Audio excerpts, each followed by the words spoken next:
Good afternoon, everybody, and welcome to a review of a rom-com that I gotta cover. Because with so many great anime shows in the fall, I got so many reviews to talk about. So many, like, you don't understand just how many, like, other shows I gotta cover on.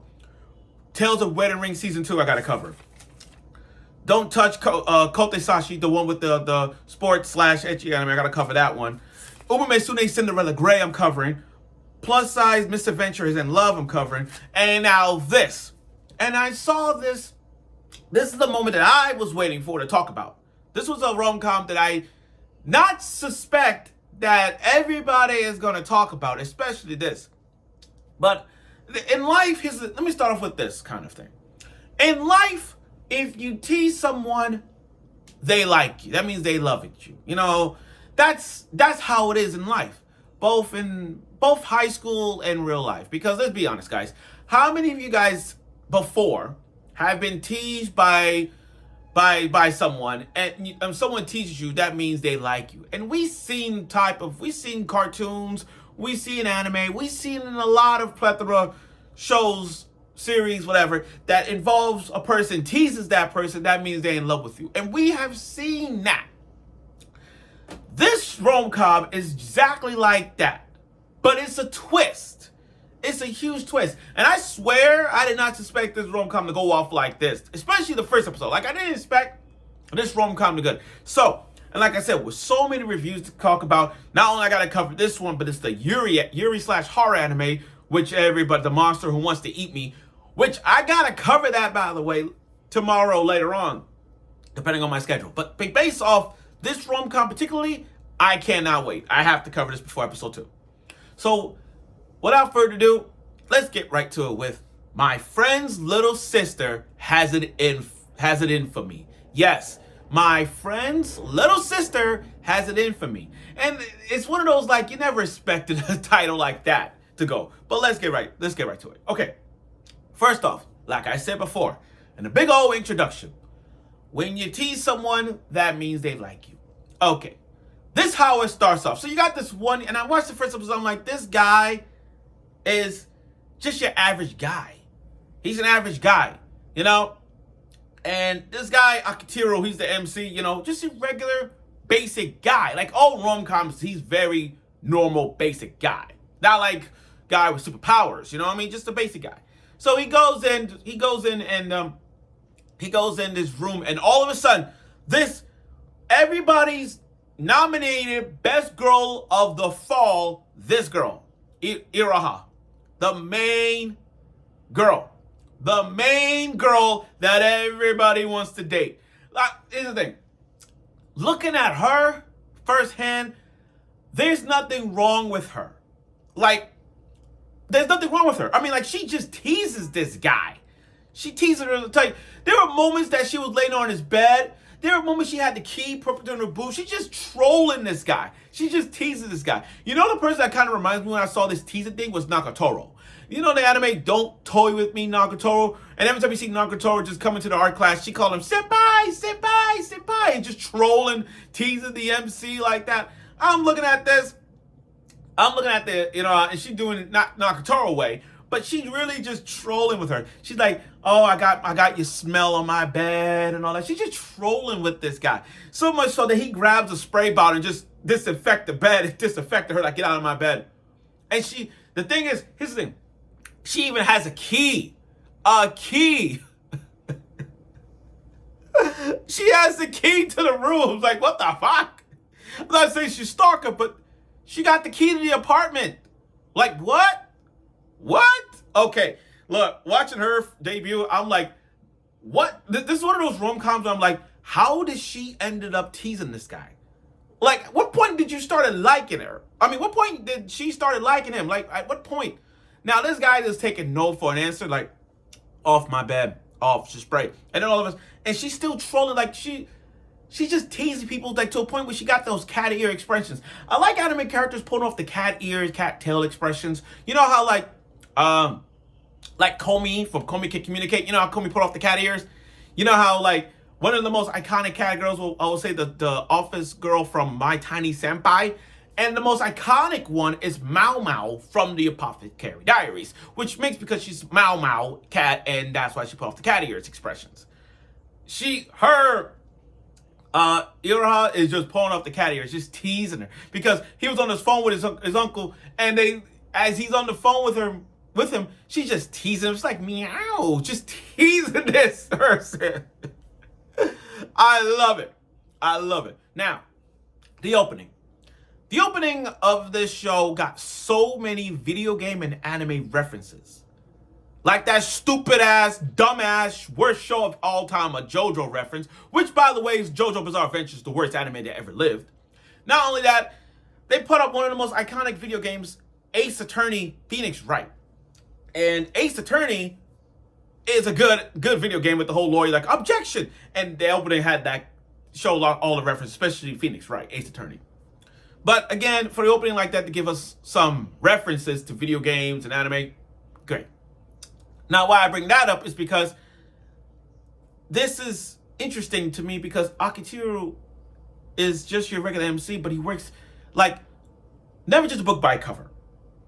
And I'm looking at this guy, he looks normal, but he's actually smart. He's like the Shikamaru. Yeah, he may be like laid back, kind of that, but his mind, he's very smart.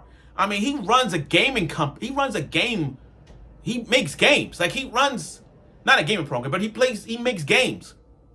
And then you got his friend, Ozaha. Remember I said, my friend's little sister has it in for me. His friend, Ozaha, his friend Ozuma is likable, very nice guy. But there's like past thing going on, so we're gonna see that. But that's the big brother to the little sister of Izuma. So that's his friend. His friend and Ozuma's little sister is Iroha. So you get what I'm saying. That's that. And the brother, I like the big brother because he don't even know what's going on with Iroha and Akiteru. Like he doesn't know what's going on in this one. Now, the teacher. Can we talk about the teacher? That teacher is freaking hot. So Samir, the teacher, the venomous teacher that everybody's saying, she's freaking hot. Like, damn, she's freaking hot. And I knew something was off about her because during the show, during the first episode, there was something she was doing in the background, playing like these games. So I'm not surprised. She has a dark side. Every teacher in anime has secrets. Every anime teacher has a certain activity they do. Like, look at the teacher from 2.5 Dimensional Deduction. Remember her? And yeah, she's a teacher, but outside she does cosplay. So I'm looking at this teacher, I'm like, she got more than just being a venomous teacher. Now, that whole scene, the whole stairs scene with Iroha and Akiteru just with her teasing the MC, I like that because she ain't taking no for it. She just like poke, but she loves it. Putting her boobs on the back and all that stuff. She just teases this person. Like, damn. Having a girl like that just teaches you, just tells you like you like this person. Like, you got to. But it ain't stopped there, everyone. So, guys, anybody's familiar with Shin Mimano Testament? Anybody is familiar with that show, Shin Mimano Testament, with Basara in the group? Remember the first episode of that? When Basara opens the bathroom door and sees, I forgot her name with the red hair. It's been a long time, but bear with me. When she opened the door and then she had her underwear up, that's what this was.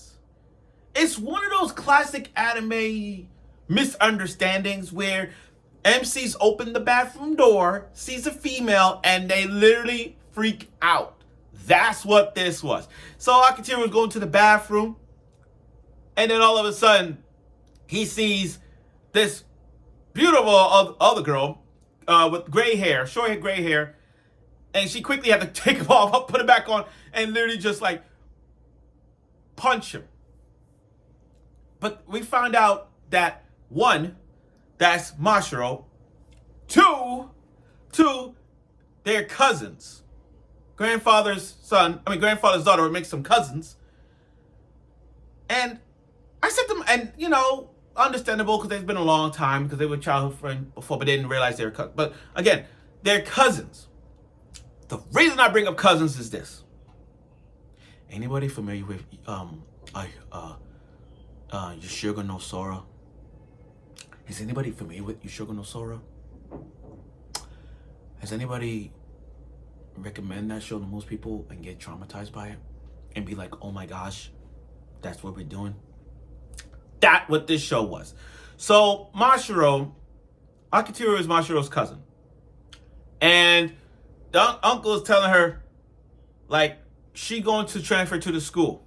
Now, looking at her, it's like she's very shy around other people. But when it comes to the MC, she has that look like, get the fuck out of my face.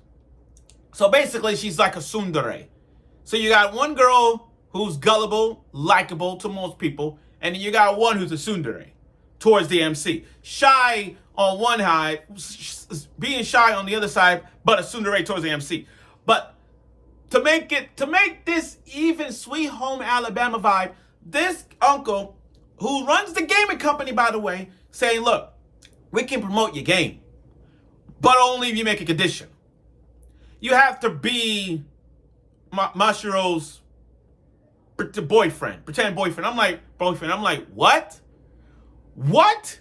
So you gotta pretend to be this person, this girl, your cousin. Mind you, that's his cousin. And you gotta pretend to be a boyfriend for this? I'm like, yo, what the hell is this? Talk about a twist like that. Talk about a twist. Not only that's your cousin, and not only gotta be the boyfriend, I wanna know how Iroha is gonna take this. Being that she's the main girl, all that stuff, I don't know how she's gonna take it. I don't know how. This is the battle between a cousin and a girl who's gullible. Like, we don't know where this is going. I don't know. But after watching the first episode, I am kind of clueless. Let's see where this goes. But overall, though, I see where this is going. The pacing of this first episode, it just tells you that there's going to be more drama, more off-the-wall misunderstandings. And that's how it is in rom-coms. There's going to be a lot of misunderstandings, a lot of teasing. I can't imagine. Look, I can see moments where Mashiro and Akiteru are going to be not only in the same room together, same apartment together, but I can imagine Iroha are going to be there too. Just teases the MC, and Mashiro might step in. But it's one of those. It's one of those love triangle, love is war vibes to see who's going to get the MC. The cousin or the other girl. Plus they both attract. I see people with posters of this. But I'm not surprised that these five are the gaming people, because everyone has a role of these games. Like, he's the gaming director, the other one's the gaming programmer, one does the voice acting for the games. I was like, it wasn't obvious because I knew these five. Was like, okay, that's pretty obvious what role they do. But this is gonna be interesting. This is gonna be a very interesting rom-com to talk about. Now, I'm glad someone told me to watch the first episode, because now I'm looking forward to it. So it may not be the same day, because with Saturday is so much jam-packed of all these animes, it's hard to tell. So I look forward for next week's anime review of this show. I'm also going to be at New York Comic-Con with my anime hot take. So I'll be at New York Comic-Con as well, Saturday and Sunday. Thank you for watching, and I'll see you next week.